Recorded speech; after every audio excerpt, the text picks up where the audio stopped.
So తప్పుని తప్పుగా చెప్పాలి, ఖండించాలి, బుద్ధి చెప్పాలి, సరిచేయాలి. అది దేవుని వాక్యం.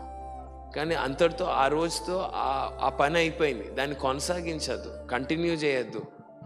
నువ్వు ఇవాళ తిట్టేసిన తర్వాత నెక్స్ట్ డే కూడా మళ్ళీ స్టార్ట్ చేయకూడదు. అదే వర్షన్ని నిన్న అయిపోయింది దాన్ని మళ్ళీ స్టార్ట్ చేయకూడదు. తప్పు అని చెప్పాము, అయిపోయింది. ఖచ్చితంగా చెప్పాలి, ఇది తప్పు, ఇది దుర్మార్గం అయితే దుర్మార్గం, అన్యాయం అయితే అన్యాయం అని చెప్పేశాము. దాన్ని బట్టి గట్టిగా ఖండించాము, అయిపోయింది. ఇంకా వాళ్ళ కొరకు ప్రార్థన చేయాలి.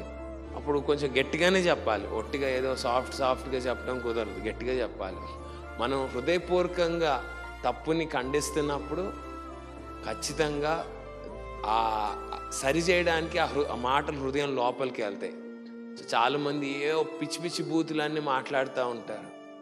సో కోపపడటం వేరు, బూతులు తిట్టడం వేరు.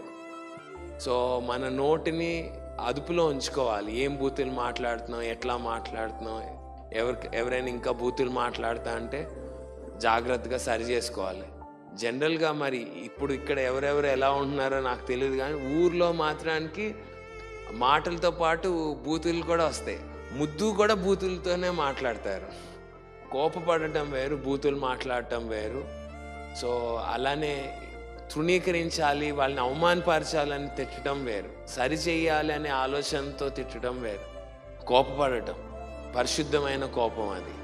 సో మనం అది మళ్ళీ అది ఏంటంటే ఆ రోజు చెప్పాము, అయిపోయింది. తర్వాత మళ్ళీ నార్మల్ స్టేజ్లోకి రావాలి.